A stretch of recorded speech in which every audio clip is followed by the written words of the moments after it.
Oh, it was awesome. We had a great week and part of a weekend with a little bit of a hiccup at the end, but some amazing shows. Artists from across North America put on some absolutely great times downtown Fredericton. I mean, as you can imagine, as the weather forecasts were coming up throughout the week, we had a lot of planning, a lot of discussions around what are our opportunities here to make sure the show goes on in a safe manner, and that was what we were focused on up until we realized that given the weather forecast we had the day before and the fact that the province of New Brunswick issued a advisory for everyone to stay indoors and only travel for essential purposes only, we needed to do the right thing and put safety first and cancel the shows on Saturday.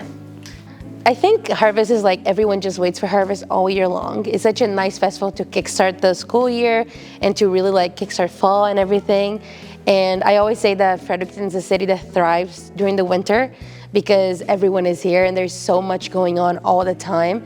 And just involving like over 20 stages across town, and there's a lot of free activities to do, and also like food vendors and people who do craft vendors, and just like bringing people, artists from out of town to be able to perform here. There's so many moving parts to all of it. So there's all the technical part and all the artist part that it takes into creating all the artist passes and whatever the artist needs, accommodations and all of that. And also recruiting. We needed over 600 volunteers to make Harvest happen. So we were going into the markets, farmers market and the Thursday night markets. We came to Stew one day and we went to the UNB grad house, recruiting people and explaining why it's so fun to be a volunteer for Harvest and just, helping them to sign up and everything. But there's a lot of moving parts and a lot of different people that help it out. And it was just, it's a great way of new people that are in town and that just moved here to get together with the community. And also, like when I first moved here, I volunteered for Harvest and you make a lot of friends. So it's a great way of just like getting to know the atmosphere of the city and how music inclined Fredericton is.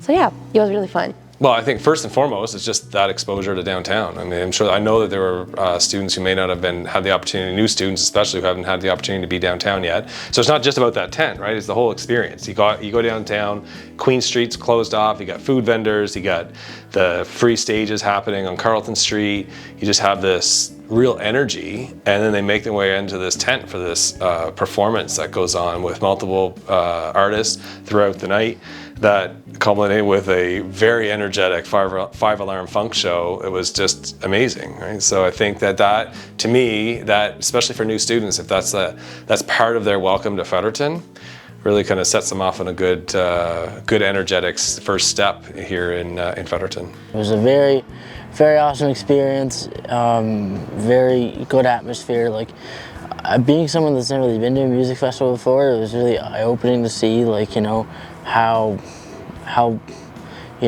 big the show was. And yeah, if we have kind of something like that at home that's kind of like bigger, it's called Cavendish Beach Music Festival. Yeah, I put that in a part of that. Like, it was really fun. I'd definitely go again. Well, first I was late for the bus, so I had to run after it. And it was my first time going to a concert or a festival, so I was really excited because I've never done anything like it before. And then eventually the music started, and I really liked the music actually. I thought it was really cool. There was all these like lights and people, and it was just a lot of fun. I think they're a really good way to bring people together. I hung out with people I didn't go to Harvest with just because they were there, and it brought us together. And I think it's just a good bonding experience for the community. And I think it's just a good experience for people like me who are new to Fredericton to experience it. It wasn't the ending we were looking for or planning for, but already literally right now, working on next year. We started Sunday. So Saturday was about kind of getting things in order for the weather. Sunday was the start of the teardown and the start of Festival 2024. And we had a meeting on Sunday afternoon, already working on that. So it's that feeling of success by a lot of volunteers, by a lot of staff, by a lot of artists, the community partners, And then it's that feeling of optimism that we got another great festival coming up in 359 days.